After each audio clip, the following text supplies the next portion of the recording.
अस्सलाम वालेकुम दोस्तों, मैं हूं Parvez Sandhila. Social media talk show के साथ हमारे साथ मौजूद हैं सीनियर रहनुमा मुस्लिम लीग नून अमजद मलिक साहब। पेरिस में हम मौजूद हैं और पूछते हैं कि आज पेरिस में मलिक साहब खैरियत से। मलिक साहब जी, मैं शॉर्ट नोटिस पे फ़्रांस आया हूँ और मुस्लिम लीग नून के जो हमारे सदर हैं, बड़े हमारे दोस्त और साथी हैं, मियाँ हनीफ़ साहब, हाजी मियाँ हनीफ़ साहब और तलत चौहान साहब, उन्होंने आज एक सेमिनार रखा है कि यूरोप में मुस्लिम लीग नून का क्या किरदार होना चाहिए। अब हमारी हुकूमत भी है और राना सनाउल्लाह साहब उसको एड्रेस कर रहे हैं। तो हमने मुख्तलिफ़ सदूर को यूरोप से दावत दी है, क्योंकि पिछले सैटरडे डिप्टी प्राइम मिनिस्टर और हमारे प्रेसिडेंट इंटरनेशनल अफेयर्स उन्होंने ख़ताब किया था और उन्होंने कुछ चैलेंजेस हमारे सामने रखे थे। तो उनको लोगों को एतमाद में लेने के लिए मैं ख़ुद यहाँ आया हूँ और इंटरनेशनल अफेयर्स को रिप्रेजेंट कर रहा हूँ। मैं चाहूँगा कि मैं अपने सदर और अपने चैप्टर से बात करूँ और लोग जो दूर दराज से आए हैं उनको एतमाद में लूँ और जो डॉक्टर साहब ने हदायत दी हैं उनको उन तक पहुँचाऊँ, और जो लीडरशिप का मैसेज है, जो हुकूमत का मैसेज है, जो प्राइम मिनिस्टर ऑफिस का मैसेज है, वो उन तक पहुँचाऊँ ताकि हम अपने चैलेंजेस से ओहदा बरा हो सके। It is not in easy job कि आप अपने डायस्पोरा को हुकूमत में रहते हुए पार्टी के ज़रिए इन्वोक करें या पार्टी के ज़रिए उन तक रसाई पैदा करें जबकि आपके पास सफारत खाने हैं। तो ये मुश्किल टास्क है, इसलिए मैं खुद आया हूँ। बिल्कुल ठीक है, इसी से कनेक्ट कर लेते हैं अगला सवाल भी। लंदन में आज पाकिस्तान तहरीक इंसाफ के प्लेटफॉर्म से बकौल उनके कोई बहुत बड़ा काम हो गया, इमरान खान की रिहाई में बड़ा अहम किरदार अदा करेगी। आज क्या हुआ है वहाँ पर? देखिए, हम इमरान खान साहब के हाथ से भुगत चुके हैं। जिस शख्स ने आज खिताब करना है उसको उन्होंने हीरोइन का मुकदमा डाला था और वो 9 साल पंजाब में लॉ मिनिस्टर रहा था।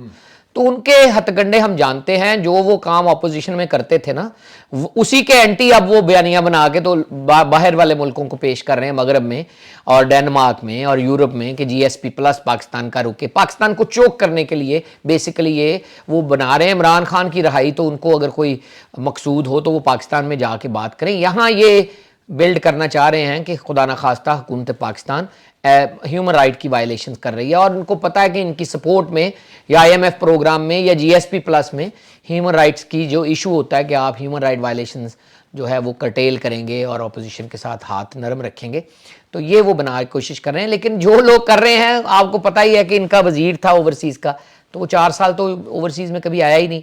इन्होंने सिर्फ ओवरसीज़ से पैसे लिए हैं, कभी उनका काम नहीं किया। काम तो डॉक्टर साहब कर रहे हैं। आपने देखा ही है कि अभी पिछले दिनों उन्होंने अपोसल के ऊपर तस्दीक वाला जो मामला है उसके ऊपर उन्होंने कमेटी बना के फ़िक्स की है, प्राइसेस वगैरह फ़िक्स किए हैं और लोगों को उस निकाला है लाइन से। और दूसरा उन्होंने कल ही जो है इनिशिएटिव लिया है कि पासपोर्ट के ऊपर जो पॉलिसी बनाई थी उसको विदड्रॉ करके उन्होंने कहा है कि पासपोर्ट लेना हर एक का हक है, और जो पासपोर्ट पर महकमा है पॉलिसी फॉलो करे। जो एग्जिस्टिंग आपका मैनुअल कहता है कि पाकिस्तानी जो पाकिस्तान में पैदा हुआ है, जो शनाख्ती कार्ड रखता है, उसको पासपोर्ट मिलना चाहिए, अनलेस वो किसी ऐसी सरगर्मी में मुलवस ना हो जो मुल्क के मफाद के ख़िलाफ़। कितना बड़ा क्रेडिट है जो पाकिस्तान मुस्लिम लीग नून के ओवरसीज के लोग ले सकते हैं पासपोर्ट? इस तरह किस्म के फैसले हो जाएं तो इतनी जल्दी रिवर्स नहीं होते।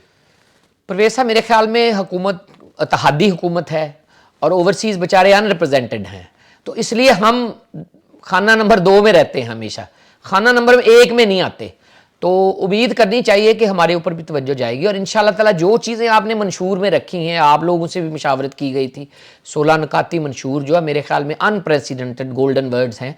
अगर उसके ऊपर अमल होना शुरू हो गया और कोई ओवरसीज़ का जो नुमाइंदा है या वज़ीर है या इसहाक डार साहब को अगर टाइम मिला, अगर उसके ऊपर बतदरीज अमल होना शुरू हो गया तो कोई भी जमात ये कह नहीं सकेगी कि उन्होंने ओवरसीज़ के लिए कुछ काम किया। क्योंकि जो काम हुआ पिछली नवाज शरीफ हुकूमत में हुआ, ओवरसीज़ पंजाब का महकमा बना, OPF में चेयरमैन OPF लगा, बोर्ड से बाहर से लोग आए, 200 रुकनी एडवाइजरी काउंसिल ली जो प्राइम मिनिस्टर को एडवाइज़ कर रही थी, वो सफारत खानों से मिलके आपने बनाई। ओवरसीज़ के OPF के डेस्क बने, हम थाना बनाने जा रहे थे ओवरसीज़ का, हम ओवरसीज़ बैंक बनाने जा रहे थे, हम ओवरसीज़ कन्वेंशन करने जा रहे थे 2017 में सरीना होटल में 2017 में, और हुकूमत चलेगी। लेकिन वो कन्वेंशन 97 के बाद होता, ऐसा कन्वेंशन अभी भी कोशिश कर रहे हैं कि इस साल या अगले साल ओवरसीज़ कन्वेंशन हो जिसको प्राइम मिनिस्टर साहब एड्रेस करें और हमारी सीटें पार्लियामान में, सेनेट में सीटें, हमारे लिए कब्जा के ख़त्म करने के लिए अदालतें, ओवरसीज़ बैंक का क़याम, ओवरसीज़ एयरलाइन का क़याम,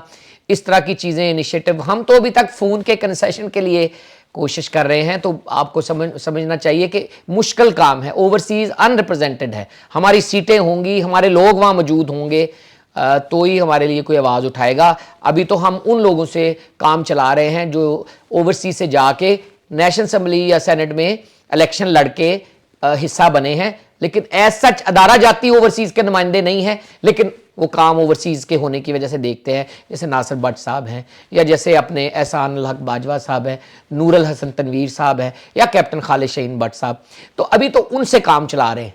तो हमें चाहिए कि हमारे 10 सीटें जल्दी से जल्दी आए।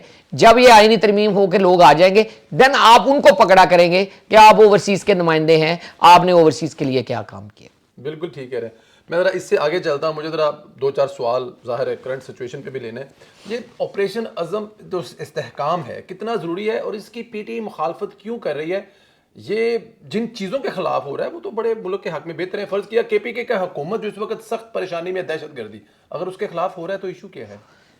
देखो 2-3 चीज़ें हैं। ऑपोजिशन जो है उनके क्रेडिट में 9 मई है। अच्छा जी। और हुकूमत के क्रेडिट में 28 मई है। ठीक है। इसका आप फर्क समझे। 9 मई को हुकूमत टॉपल करके पाकिस्तान की अफवाज पाकिस्तान में म्यूटनी करने की कोशिश की गई। अब उनके कौन फैसला साज थे, मास्टरमाइंड कौन थे, पीछे यानी किरदार कौन थे, वो तो कोई कमीशन बने तो पता चलेगा।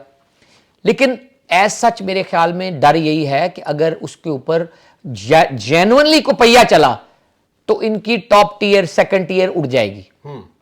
क्योंकि वो लोग समझ बैठे थे कि अगर हमने जीएचक्यू के ऊपर हमला किया, अगर हमने शहीदान पाकिस्तान की मूर्तियां उनको उखाड़ा, आग लगाई, तो एक तासर जाएगा कि जो कोर कमांडर पे हमला हुआ है एक सिस्टमेटिकली, कि ये हमने फियर ख़त्म कर दिया लोगों के दिलों में फौज का।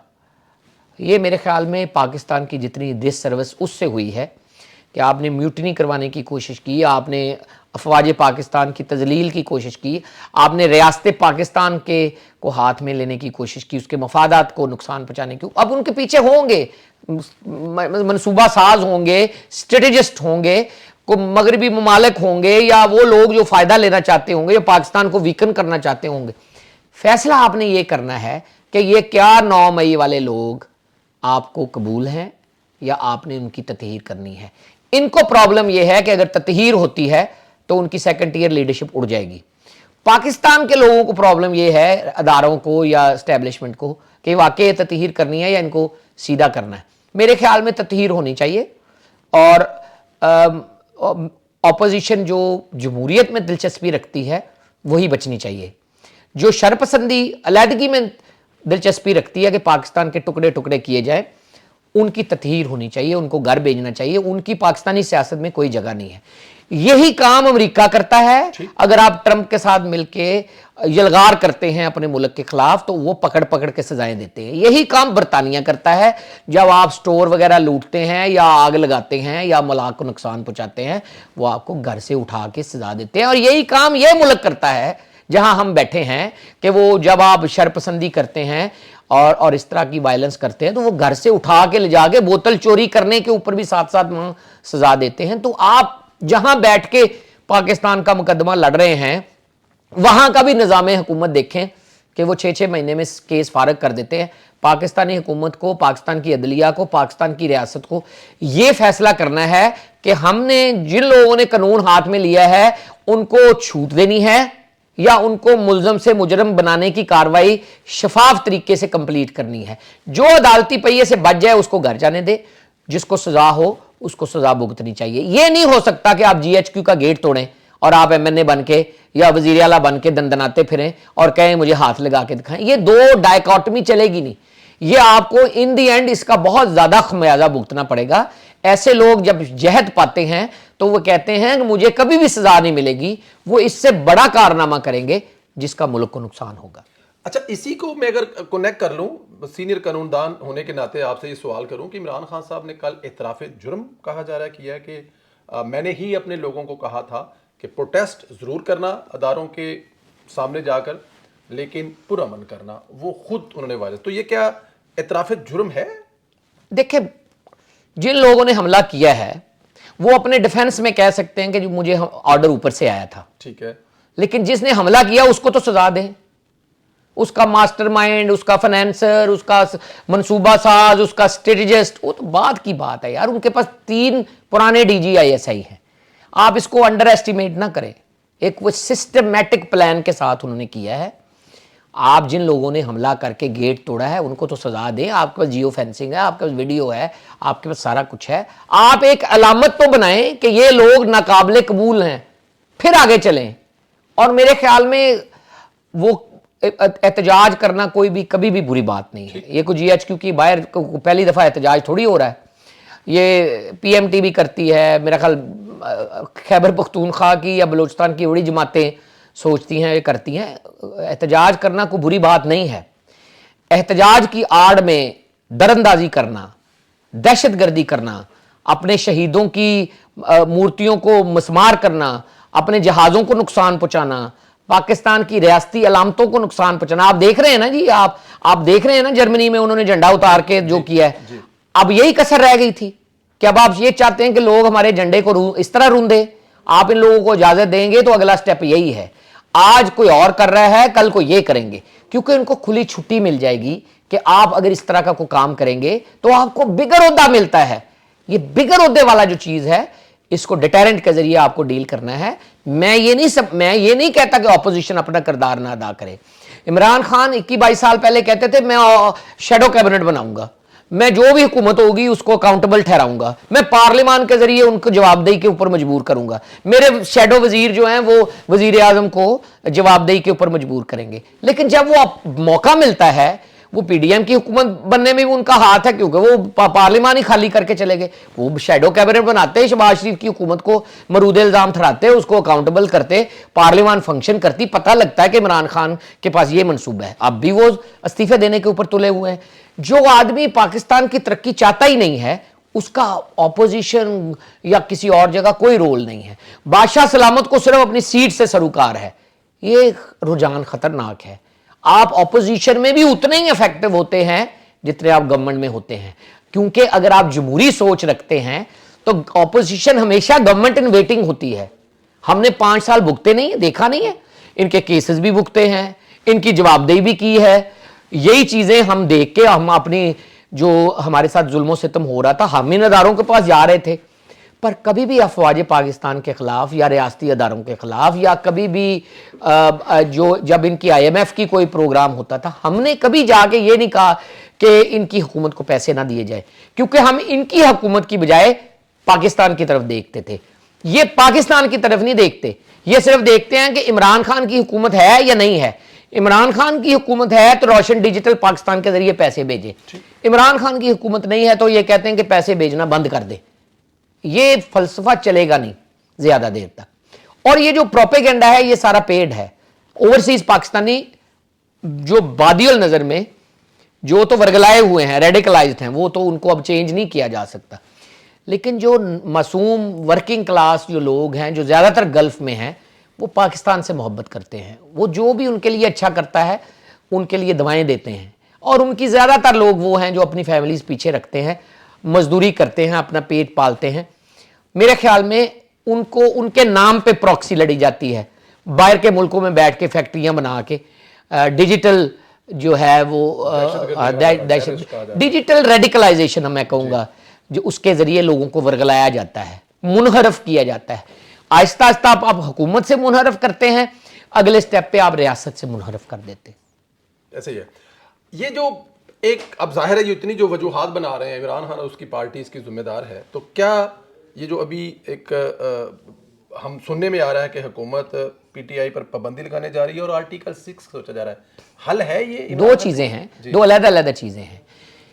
सुप्रीम कोर्ट ने एक फैसला दिया कि आपने काजी ईसा का जो केस है उसमें बादियुल नज़र में खिलाफ वर्जी की है, और वो बाद में एक और केस आता है जिसमें असम्बली तोड़ी जाती है, जिसमें मेरे ख्याल में जब वोट ऑफ नो कॉन्फिडेंस हो जाता है उसके बाद को सारा जो मटीरियल है, जो किया काम सूरी साहब ने किया, आप वो उठ गए जो उनके स्पीकर थे, तो मेरे ख्याल में उसके ऊपर वो कह रहे हैं कि आर्टिकल 6 लगता है। तो आर्टिकल 6 तो अदालतों में ट्राई होना है, तो इमरान खान का साहब को डरने की ज़रूरत नहीं होनी चाहिए। अगर कोई गलत किया होगा तभी होगा।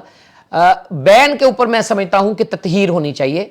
सियासी जमातों को बैन करना कई दफा मुल्की मफाद में नहीं होता। आप तत्हीर करें कि अच्छे को बुरे से अलहदा करें और बुरे को अबरतनाक का निशान बनाएं, अबरतनाक सजा दें और निशान बनाएं कि कोई भी कल को कोर कमांडर के अंदर दाखिल होके आग ना लगा सके। क्योंकि आज आपने बगैर हथियार के आग लगाई है, कल को मसल्ला जत्था आ जाएगा तो उसका क्या बनेगा, वहां लाशें गिरेंगी। तो ये तरीका ठीक नहीं है। ये इंडिया की फौज से लड़ाई नहीं थी, ये अपने ही लोग अपने ही मुल्क की कोर कमांडर में घुस के आग लगाते हैं। चलो आप मान लेते हैं कि वो कोर कमांडर वाला जो है वो उसको साइड पे कर दें। हम खुद विजिट किया है, हमने देखा है जिन्ना हाउस को जो आग लगी है, हमने वहां खड़े होकर मजम्मत की थी। जीएचक्यू के हमला का कोई आप बताएं ना, आप मजारा, आप वहां पे प्रोटेस्ट तो नहीं कर रहे ना, आप तो उसका गेट तोड़ के तोड़ फोड़ कर रहे हैं। फिर मियाँ वाली एयर बेस के ऊपर जो घुसने की कोशिश की है, अगर ये घुस जाते और वो वहाँ 20-25 प्लेन जो है उनको आग लगा देते। आपको पता है ना, जो त्यारा अभिनंदन को जिसने इंटरसेप्ट किया वो मियाँ वाली एयर बेस से जो चढ़ा फ्लाई किया था। तो आप क्या मैसेज देना चाह रहे हैं? आप दुश्मन को खुश कर रहे हैं, उसका हाथ मजबूत कर रहे हैं कि ना रहेगा मियाँ वाली एयर बेस, ना यहाँ से त्यारे उड़ेंगे, ना कोई अभिनंदन को उतार के और उसको चाय पिलाएगा और वह कहेगा टी वॉज नाइस। तो आप जो अचीवमेंट हासिल किए हैं रियासत ने, आप उनको रिवर्स करना चाहते हैं, आप दुश्मन को खुश करना चाहते हैं। त्यारा पाकिस्तान को आग वही लगाएगा जो पाकिस्तान का दुश्मन है, चाहे वो ऑपोजिशन में हो चाहे वो गवर्नमेंट में हो। मुझे ये बताएं कि त्यारे वाली जगह पे आग लगाने का क्या प्रोटेस्ट के साथ तल्लक है? मुझे ये बताएं कि एक शहीद की मूर्ति को चौक से उतार के उसका सर कलम करने में क्या आपका प्रोटेस्ट है? क्या आपने उससे अचीव किया? आपने क्या इमरान खान का मुकदमा जो है, इमरान खान तो सबली तोड़ चुका था, इमरान खान तो सबली तोड़ चुका था, अदालतों ने रिस्टोर की। भाई तो आप ऑपोजिशन आप बैठे उन्होंने जी हम मेरा जो माउस पोज आप गवर्नमेंट चलाए, मैं ऑपोजिशन का रोल अदा करूंगा। लेकिन वो तो भाग गया, वो कहते मैं नहीं हुकूमत में तो कोई भी हुकूमत में नहीं। इस तरह नहीं सियासत चलती। मेरे ख्याल में उनको सियासत का सबक अतालीक की जरूरत है। वो सरकारी अफसरान के पीछे लग के अपनी पार्टी जो है हाईजैक करवा बैठे हैं। उनको सियासी लोगों की जरूरत है जो उनको सियासी सबक सिखाएं। सरकारी मुलाजमीन आपको सियासी सबक नहीं सिखा सकते। सो उनके पीछे जो हरकारें हैं वो रिटायर या कुछ इस तरह के लोग, या वो जो बैनुल अक़वामी जो लोग हैं, बैनुल अक़वामी लोग उनके कभी भी पाकिस्तान के मुखलिस नहीं हो सकते। वो 1 टका लगाएंगे तो 100 टका रिसीव करेंगे। और जो जिनकी सोच लिमिटेड होती है, सरकारी रिटायर मुलाजमीन जो हैं, वो नहीं आपको कभी भी सियासी सोच आपकी पनपने देते। वो तो 2+2 वाले लोग होते, वो क्या आपसे सियासी जोड़ तोड़ आपको सिखाएंगे। इमरान खान मेरे ख्याल में बैडली मिसलेड कि वो इस तरह मूर्तियां शूर्तियां तोड़ के, निशानियां तबाह करके कोर कमांडर को आग लगा के फौज में म्यूटनी पैदा कर लेंगे। मेरे ख्याल में वो गलत किसी ने उसको राह पे लगाया। इस तरह ना फौज टूटती है, इस तरह ना मुल्क टूटते हैं, इस तरह ना मुल्क में इस तरह की शर्मंदगी जो है ज्यादा जड़ पकड़ सकती है। आपने साबित कर दिया कि आप सियासी तौर पर एक नाबलद आदमी निकले हैं। The moment you take arm in your hands, आपकी पॉलिटिक्स खत्म हो जाती है। आपने देखा पीपल्स पार्टी ने अल जुल्फकार बनाई, वो कितनी देर इक़्तिदार से बाहर रही। उन्होंने बातचीत के जरिए ज़िया-उल-हक के साथ रास्ता खोला, कॉम्प्रोमाइज किया। साहबजादा यकूब खान आए, डिफेंस मिनिस्टर आए, फॉरेन मिनिस्टर आए एस्टेब्लिशमेंट के, बेनज़ीर को हुकूमत मिली। जब से हुकूमत मिली तब से उनकी हुकूमत में कहीं ना कहीं असर और रसूख है। सिंध मोस्टली उनके पास है। दूसरी दफा उनके हस्बैंड सदर बनने गए हैं। ये सियासत के जरिए ही मुमकिन है, ये बातचीत के जरिए ही मुमकिन है। इमरान खान ने जो वायलेंस का रास्ता रोका है, या वही उस जगह पे आ गए हैं जब पीपल्स पार्टी के पास अल जुल्फकार होती थी। तो मेरे ख्याल में मैं को लंबे अरसे तक इनका सो देख नहीं रहा कि रियासत इनको रास्ता देगी। बिल्कुल ठीक है। मेरे आखिरी 2 सवाल हैं, वक्त का मुझे अंदाज़ा है कितना हमारे पास। एक तो मुझे ये बताएं, ज़ाहिर है डार साहब की पिछले दिनों कुछ जूम मीटिंग जो हुई उसके बड़े चर्चे हैं कि उसमें वो बड़े सुना है, कुछ बल्कि देखा भी है, कुछ नाराज़ भी थे ओवरसीज़ से। तो अब आज वाला चैप्टर, आज वाली जो सेमिनार होने जा रही है सोशल मीडिया के हवाले से, डिजिटल मीडिया के हवाले से, आप अपने ओवरसीज़ पाकिस्तानियों को क्या मैसेज देना चाहते हैं? इस वक्त किस चीज़ की ज़रूरत है, क्या करना चाहिए? देखिए, डार साहब फॉरेन मिनिस्टर भी हैं और डिप्टी प्राइम मिनिस्टर भी हैं, और हमारे पास सफारत खाने हैं जी। ये काम हमारा है नहीं जो हम करने जा रहे हैं, या ठीक है। ये काम सफारत खानों का है जी। कि वो अपनी कम्युनिटी से रवाबत बढ़ाएं और अटेंशन कैच करने वाले इकदामात ठीक। कम्युनिटी में करें ताकि हुकूमत पाकिस्तान की लोगों के दिलों में पजीराई हो, इमेज बेहतर हो। हाँ, हम उस इमेज को बेहतर करने के लिए आगे आए हैं। और मैं और डार साहब जो हैं, हम ये सोच रहे हैं कि 5 रुकनी कमेटी बनाई जाए और ये जो प्रोपेगेंडा करने जा रही है पीटीआई या कर रही है, इसका पार्टी के प्लेटफॉर्म से भी तोड़ निकाला जाए। जब हम पार्टी को ये काम कहते हैं तो वो कहते हैं जी हमारे ये मसले हैं, हमारा पासपोर्ट का मसला है, हमारा दस्तावेजात वो तस्दीक का मसला है, हमें प्रॉब्लम है एयरपोर्ट के ऊपर, हमें ओपीसी पंजाब का रास्ता नहीं मिल रहा, हमें ओपीएफ का रास्ता नहीं मिल रहा, हमें अवार्ड नहीं किया जाता, हम इतनी रेमिटेंस भेजते हैं 25 बिलियन, हमारा कोई एक्नॉलेजमेंट ही नहीं है। तब वो मंशूर की बातें आती हैं। फिर हमारी नुमाइंदगी नहीं है तो हमारी सीटें होनी चाहिए। तब वो फिर बातें आती हैं कि जब हम क्विड प्रो को हम उनसे कुछ मांगते हैं, वो हमसे भी कुछ मांगते हैं। यही काम हम करने जा रहे हैं कि हम अपने डायस्पोरा से कनेक्टिविटी बेहतर करें, हमारे सुदूर अपनी कम्युनिटी से बात करें, सीधा लोगों को आगे लाएं। किसी को पार्टी में एडजस्ट कर सकते हैं तो पार्टी में एडजस्ट करें। जो कम्युनिटी के अच्छे लोग हैं उनको अवार्ड किया जाए। सफारत खाने को ज़रा स्पीड अप किया जाए। हम जब अपनी एक्टिविटी खुद बेहतर करेंगे, पार्टी के प्लेटफॉर्म से एक्टिविटी बढ़ाएंगे, सफारत खाना अज खुद भी ये रियलाइज करेगा कि इन्होंने तो नून लीग के लोगों को एंगेज कर लिया, अब सफारत खाना बाकी कम्युनिटी को भी तो एंगेज करे ना। सफारत खाना सिर्फ नून लीग का तो नहीं है ना, बाकियों का भी है। तो वो 14 अगस्त के ऊपर, 6 सितंबर के ऊपर और कायदे आज़म की सालगिरह के ऊपर लोगों को एंगेज करें और लोगों के नाम दें, प्रोएक्टिवली कम्युनिटी की खिदमत करें। उनका डिप्लोमेसी, आई अंडरस्टैंड, उनका काम है कि वो होस्ट कंट्री के साथ तल्लुकात बेहतर करें, सरमायाकारी के फ़रोग के लिए काम करें, बायलैटरल रिलेशन के लिए काम करें, लेकिन डायस्पोरा को भी खुश रखना उनका काम है। अगर 8-10 एम्बेसडर लिखेंगे एक फ़ोन की सहूलत इनको फ्री दे दें, तो फॉरेन मिनिस्टर लिखेगा ना जी प्राइम मिनिस्टर को कि सर आप एक फ़ोन की सहूलत टैक्स फ्री दे दें। अगर आप वो लिखेंगे जी टैक्स टिकट के ऊपर टैक्स जो है उसका बुरा असर हो रहा है, तो डिप्टी प्राइम मिनिस्टर को कहेगा ना जी कैबिनेट रिव्यू करे, आप ये टैक्स ओवरसीज पाकिस्तानियों से तो ना लें जो 25 बिलियन भेज रहे हैं। तो ये बहुत ज़रूरी है कि हमारी जो बात है वो सफारत खाने के ज़रिए भी आए। अब हम कोशिश कर रहे हैं कि हमारी बात चैप्टर के ज़रिए भी आए और हम इंगेज कर रहे हैं चैप्टर्स के साथ। हम अगले हफ्ते फिर दोबारा मीटिंग करने जा रहे हैं तमाम सुदूर के साथ और इंशाअल्लाह ताला लायामल बनाएंगे और डिजिटल टेररिज्म का भी मुकाबला करेंगे, डिजिटल रेडिकलाइजेशन का भी मुकाबला करेंगे। हम लोगों को बताएंगे कि आपके नाम पे आपकी प्रॉक्सी कोई और यूज़ कर रहा है, आपके लिए पिछली हुकूमत ने कुछ नहीं किया, आपकी हुकूमत ने अब किसी ने किया है तो वो नवाज शरीफ ने किया है, हम फिर करने जा रहे हैं। मंशूर पास करना उसकी अलामत है। इंशाअल्लाह ताला आगे बढ़ के इनकी खिदमत की जाएगी। बिल्कुल ठीक है। बिजली के बिल, शहबाज साहब आपके दोस्त के लिए एक बहुत बड़ा प्रॉब्लम है, हुकूमत के लिए। आने वाले दिनों में क्या देख रहे हैं, शहबाज साहब इन चीज़ों पर काबू पा लेंगे? देखें, जब आप मुल्क दिवालिया होने जा रहा हो ना, तो मुल्क दिवालिया होने से बचाना बहुत बड़ा काम होता है। अब IMF के साथ आपकी प्रोग्राम में शमूलियत हो गई है और मरीम नवाज शरीफ ने पंजाब की हद तक सोलर का इंट्रोडक्शन करवाया है। 200 यूनिट तक तो उम्मीद है और 500 यूनिट तक इसको लेके जा रहे हैं।